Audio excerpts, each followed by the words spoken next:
ถานีวิทยุสรานรม AM1575 การทูตเพื่อประชาชนเพื่อไทยก้าวไกลทันโลก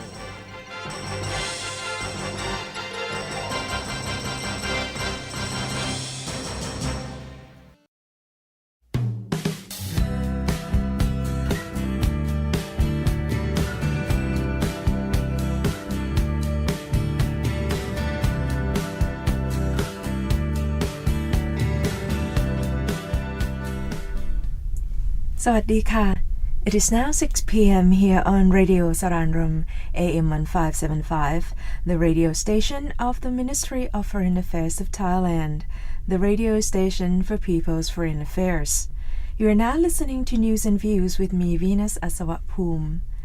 Before we continue with the program, I'd like to take a moment to express my deepest condolences and heartfelt sympathy to those who experience a tragic and sudden loss of their loved ones in incidents around the world from terrorism. Shocking news such as from acts of terrorism and global crisis, for example, could potentially make you depressed without even realizing it.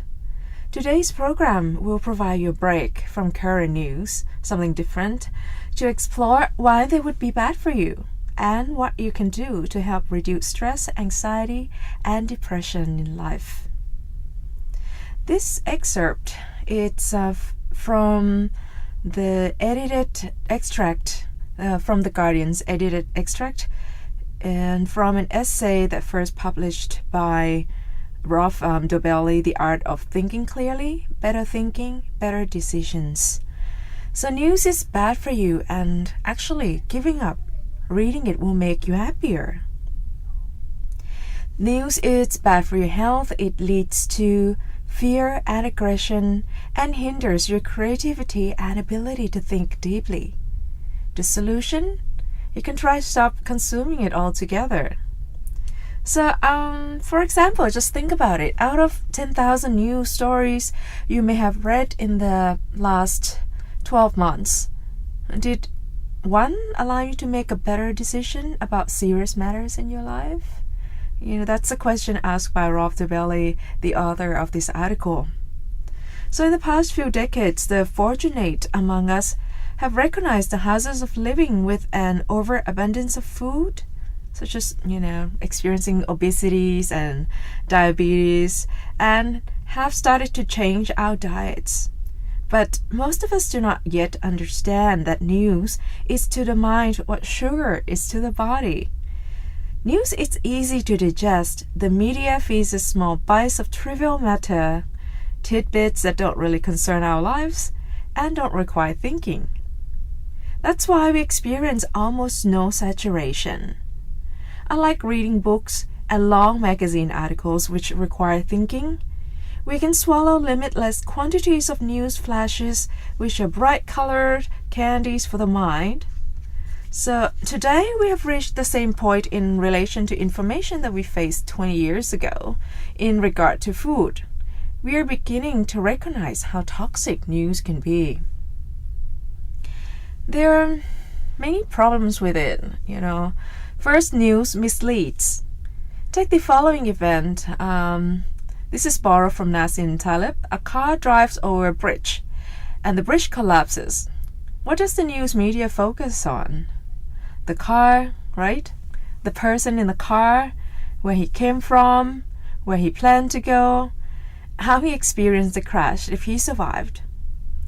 But come to think about it, that is all irrelevant.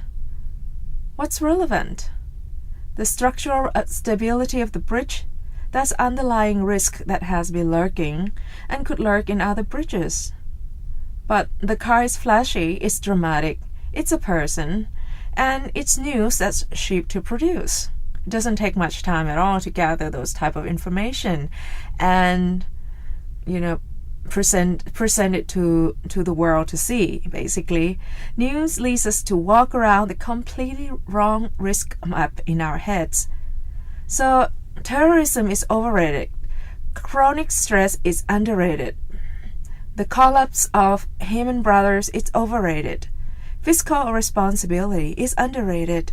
Astronauts are overrated, and nurses are underrated. So, the news, usually you can take a look at what's on the first page of the news. It's what's catchy, what's shocking, what's fancy. So it captures your attention. But when you come to think about it, a lot of time the information provided on what's on the first page, it's not an analysis. It doesn't offer you an insight to, how to change, how you can contribute to the change, or what should be done, or what you can apply to your own life. So we are not rational enough to be exposed to the press. Watching an airplane crash on television is going to change your attitude towards that risk, regardless of its real probability. So if you think you can compensate with the strength of your inner contemplation, you're wrong. Bankers and economists who have powerful incentives to compensate for news-borne hazards have shown that they cannot. The only solution? Cut yourself off from news consumption entirely. But that's also run the risk because you want to be informed if there's natural disasters, and maybe from my viewpoint, you shouldn't shield yourself from information. It's news are information. Maybe you should be a little bit more selective of where you get the news, from reliable source and from the source that provide you something more deep, something more useful in life than, follow the first page or watch the same loop of new flashes over and over, because some channels tend to do that. They just run the same clip over and over and repeat, tidbits of information over and over without really giving you any insight, and you just ended up being really depressed without getting any use out of it. So news is irrelevant. Out of approximately 10,000 news stories you have read in the last 12 months, name one that, because you consumed it, allowed you to make a better decision about a serious matter affecting your life, your career, or your business. The point is, the consumption of news is irrelevant to you, or most of it anyway, but people find it very difficult to recognize what's relevant. It's much easier to recognize what's new. It's relevant versus the new. It's the fundamental battle of the current age. Media organizations want you to believe that news offers you some sort of competitive advantage. Many fall for that. We get anxious when we are cut off from the flow of news. In reality, news consumption is a competitive disadvantage. The less news you consume, the bigger advantage you have. So this is what Rolf Dobelli argued. The news has no explanatory power. News items are bubbles popping on the surface of a deeper world. Will accumulating facts help you understand the world? Maybe not. The relationship is inverted. The important stories are non-stories, slow, powerful movements that develop below journalists' radar, but have transforming effect. The more news factoids you digest, the less of big picture you will understand. If more information leads to higher economic success, we would expect journalists to be at the top of the pyramid, but that's not the case. News is toxic to your body. It constantly triggers the limbic system. Panicky stories spur the release of cascades of cortisol. This deregulates your immune system and inhibits the release of growth hormones. In other words, your body finds itself in a state of chronic stress. High cortisol levels cause impaired digestion, lack of growth, be it cell, hair, bone, nervousness, and susceptibility to infections. The other potential side effects include fear, aggression, tunnel vision, and desensitization. I guess it could go both ways. It could cause desensitization, or it could make you panic about everything. I remembered a few years back when I used to watch television. I don't watch TV anymore.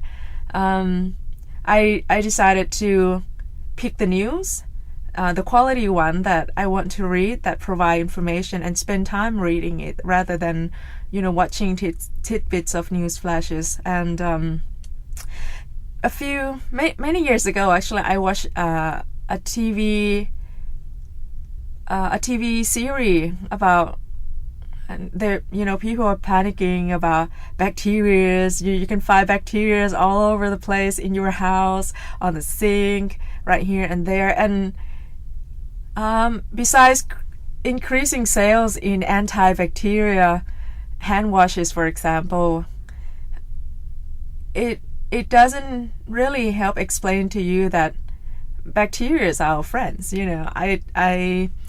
I brought you an article a while back about how our body are composed of more colonies of bacteria than our own cells, and they are useful for our everyday function, and not all of them are bad. And it's probably not a good idea to eliminate or try to eliminate them all together from our lives. And I guess the life cycle, we depend on each other to thrive and to have a healthy and balanced life.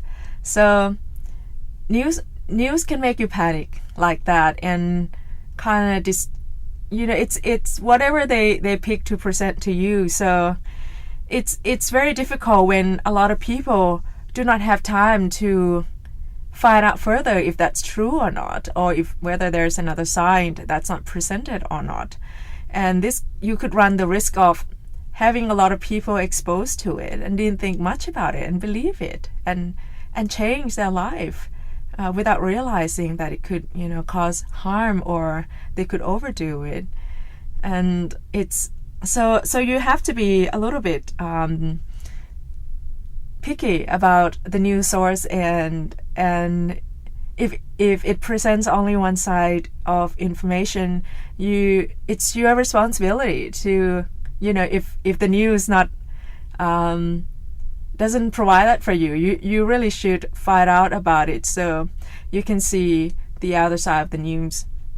I like to talk a little bit about this.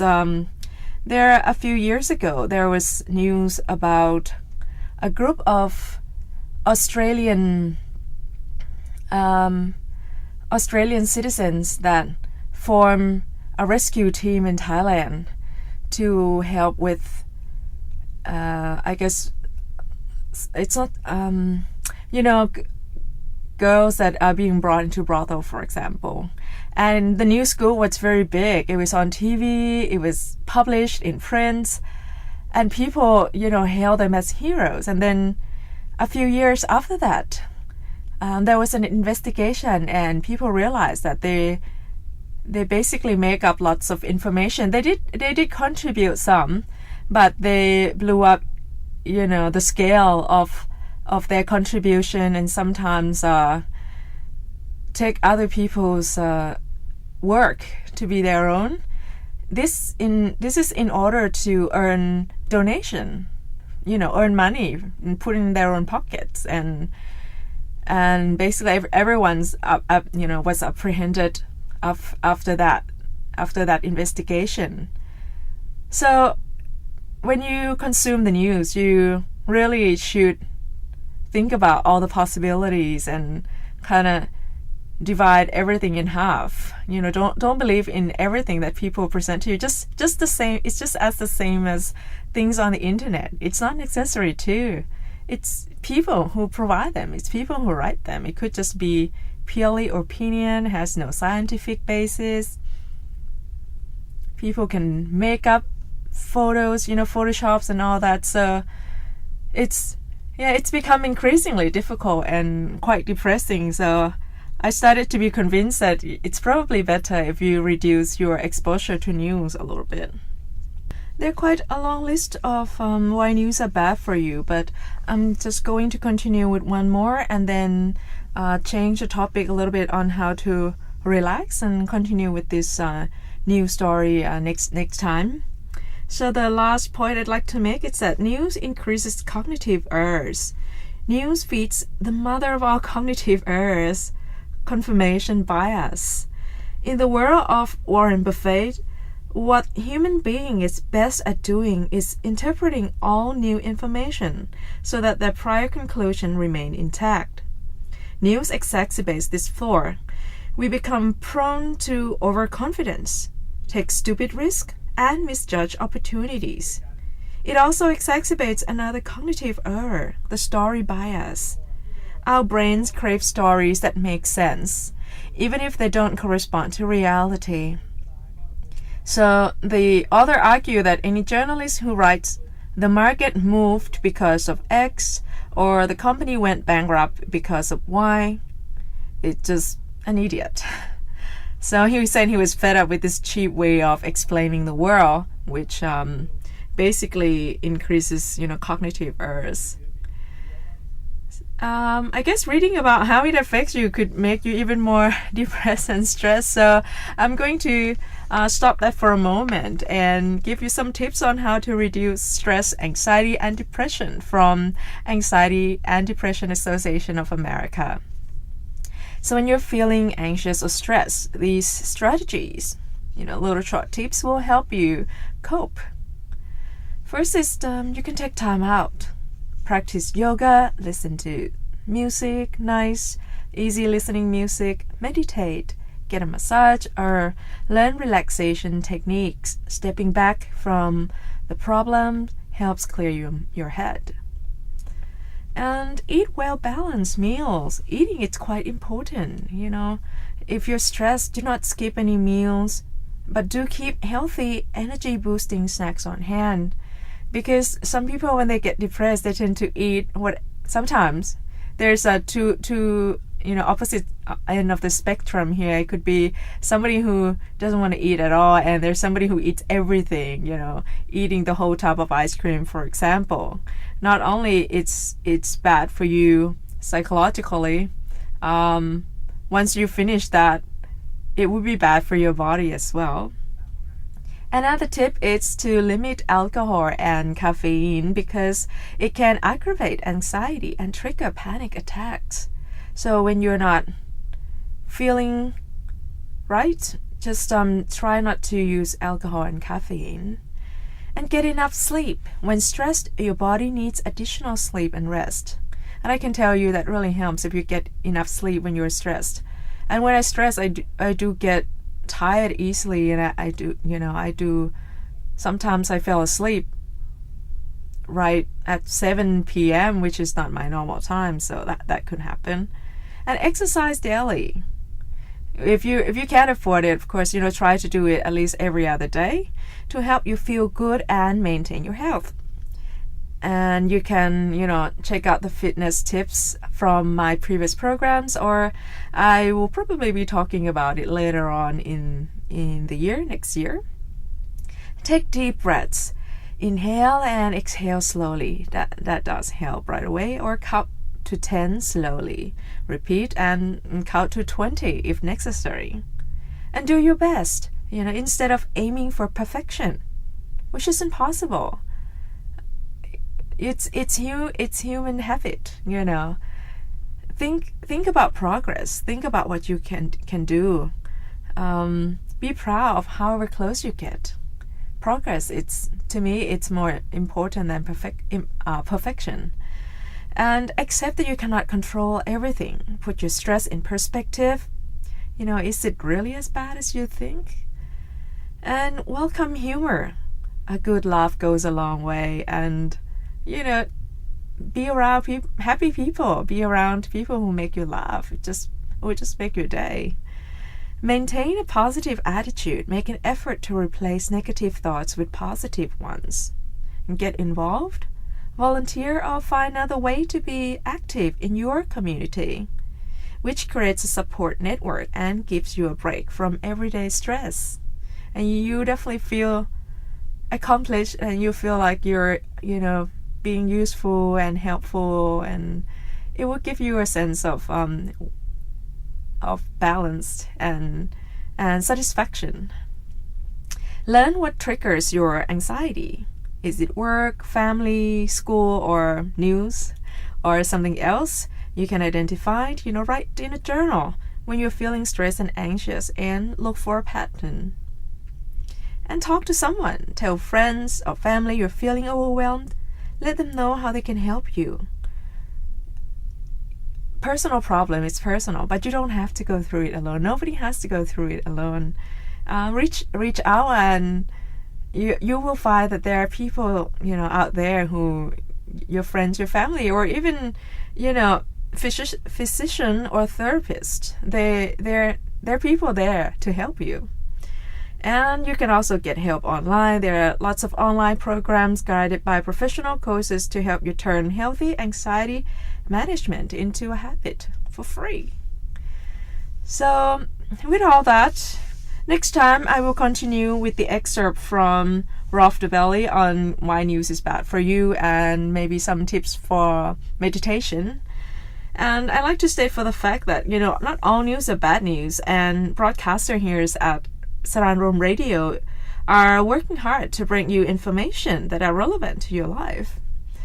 And we are very proud that you're allowed us to be part of your life, that you follow us and, give feedback and write us letters. We really appreciate it. And we hope to keep this, relationship going for the longest time as possible.